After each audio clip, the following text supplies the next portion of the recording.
Hey everybody, this is Warren Spector here, creative director on Junction Point's new Mickey Mouse game for the Wii. We've been working on Disney Epic Mickey for a while now, and it's great to be able to talk about it, finally. For those of you who haven't read Game Informer's November 2009 issue, or who haven't been keeping up with the online coverage, let me tell you a little bit about the project. Our main goal from the start has been to reinvigorate Mickey Mouse. He's a great character, of course, one of the most popular movie stars of the last 80 years. But today he's best known for being an icon on a t-shirt or a toddler's best virtual pal.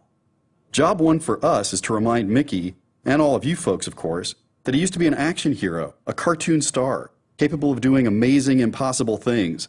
He was a mischievous guy too, not the always happy, ever polite guy we know today. We want to bring all that heroism and yes, even some bad behavior back. We think Mickey can be as relevant to today's gamers as he was to millions of moviegoers of all ages in the 1920s and 30s. It'd be crazy for me or the Junction Point team to presume to tell all of you what makes Mickey cool.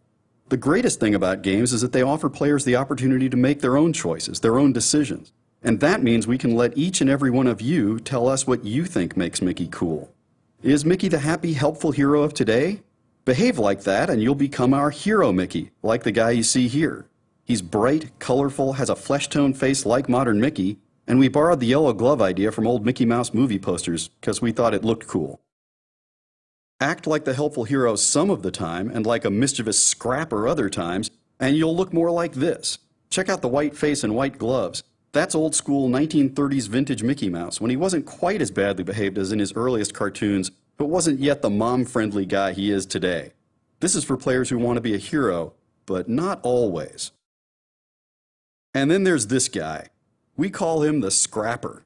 He's inspired by the troublemaker of the earliest Mickey cartoons and by the Mickey of the 1995 cartoon Runaway Brain. Trust me, the image here is one of the tamer representations of Scrapper Mickey. If you play through the game fighting and damaging stuff, ignoring pleas for help, you can still be a hero of sorts. And you might be a pretty powerful guy, but you won't have many friends. The straight-ahead loner approach has its benefits, but also its costs. And not to give away too much, but how you play doesn't just change the way you look. It affects your abilities, the way other characters treat you, the missions you go on, all sorts of stuff.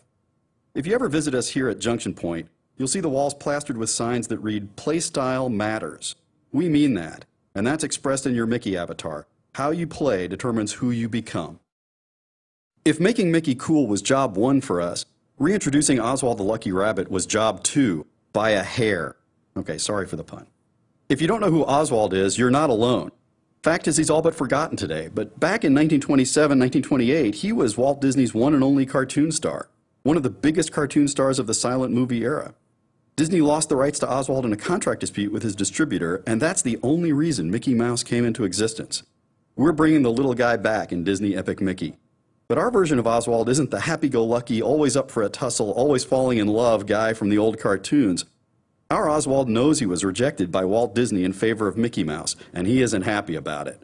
One of the most important things the player has to do in the game is get Oswald to stop resenting Mickey and start helping him. And believe me when I tell you, Oswald's knowledge and unique abilities will come in really handy. So we have a hero and a half-brother, and a whole host of other characters we're not going to talk about here. Where does the action take place? Disney Epic Mickey is set in a world of forgotten and rejected Disney creativity. Anything Disney artists, animators, Imagineers, and even licensors came up with in the last 80 years might be found in this world if it's been forgotten by fans or rejected by Disney himself. In this world, you find old, forgotten characters, retired theme park attractions, background paintings, concept sketches, moth-eaten character costumes from the park, audio animatronic robots whose joints have seized up, anything and everything Disney. In Disney Epic Mickey, you'll explore places that seem sort of like the theme park rides you know and love, but twisted and dangerous. You never know what's going to come to life to threaten Mickey in his quest. Disney castles aren't always magical places. And sometimes the wish your heart makes becomes a nightmare, not a dream. Let's take a closer look at Mickey's nightmare. Here are some actual screenshots from a recent build. We're still honing our art style, but these will give you a good idea of where we're heading. Here's a shot from an early mission. First thing to note is that we're on the Wii. Lots of reasons for that. It's been pretty successful, of course, and it just felt right. Nintendo, like Disney, is all about reaching a broad audience of gamers, non-gamers, kids, adults. The Wii is popular with all of those. I also like the idea of Mickey and Mario and Link together on the same platform, at least virtually. And if I was going to take a break from realistic stealthy shooter RPGs, why not go someplace where color and cartooniness are the norm rather than the exception? Finally, once you start talking about a game that involves painting and erasing and such, the Wii Remote and Nunchuck just seem like a good fit. These shots show kind of where we're going with Mickey on the Wii. We're looking for familiar places, but darker, more twisted. And there are parts of the game much more twisted than we're revealing here. In these shots, you can see Mickey using some of his core abilities, engaging in some combat. Always an option, never a necessity in the game. You can see him jumping and platforming. Sometimes it makes sense for Mickey to stand his ground. Sometimes it's just better to run away. The key thing is that players always have options. Fight or don't fight. Paint in platforms to make your life easier or erase barriers to clear a more direct path. That's what the game, at least one part of the game, looks like. Some places are happier and more colorful than that. Some are darker. But did you notice how some parts of each shot were colorful and others were mostly gray and black? That's not just light and shadows. No, in our game world there are several of what we call states of matter, and that's critical to our gameplay. Some things in our world are colorful, soft, rounded, happy looking. These are cartoon things, and Mickey can erase them if he wants to be our scrapper Mickey. And if he wants, paint them back in. Whether you erase them and whether you paint them in is important. Some other things in our world are dark, pointy, dangerous looking. These we call inert, and Mickey can't erase them and his paint has no effect on them. To get around them or over them, you have to be clever. Your paint and thinner abilities won't help you when interacting with inert stuff in our world. What is this inert stuff and where did it come from? You just have to wait and find out. Now that you know about inert and painted things, let's look at some more screenshots. Here you see Mickey running from something we call a beetleworks. These are part painted, part inert things built of discarded animatronic bits. Obviously, Mickey can't just erase them, so he has to find other ways to defeat or get around them. Here, Mickey's being threatened by what we call a bunny kid. I love these guys. If you look over there on the left, you can see a cute, fluffy bunny. And guys like this love you to death. And under certain circumstances, they change into the bigger, deadlier thing on the right.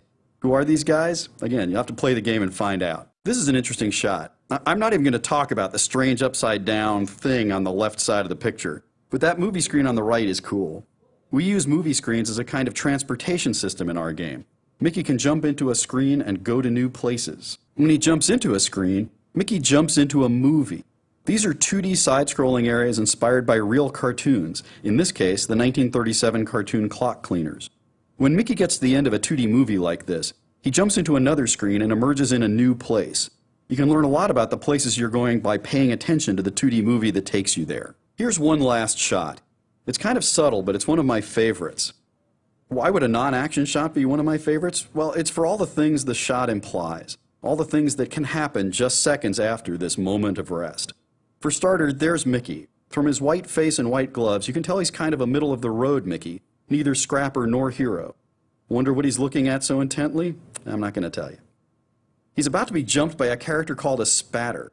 Will Mickey erase that guy, or avoid it by slowing it down, or by distracting it? Will he decide to go to the trouble of turning it into a friend? If you look carefully, you can see hints of things that have been erased. And no, I'm not going to tell you how to spot them or what they are. Will Mickey paint in the erased things in a small act of heroism, or will he leave them as is? Each choice comes at a cost. And what's that hut up there in the center? Who lives there? It looks kind of like a happy version of the spatter spawner there on the left side. What's up with that? Will Mickey risk a jump across a pool of deadly thinner to collect a valuable red ticket? Or play it safe and leave the reward where it is? Or will he try to find a safe way to get to it that isn't evident here? Simple shot, but lots going on in it. This one shot reveals the results of player choices and offers opportunities for each player to make even more choices. And that's what Disney Epic Mickey is about in a nutshell. Hope you've enjoyed this quick tour of the game. I look forward to hearing about your unique play experience after we ship and to finding out what makes Mickey Mouse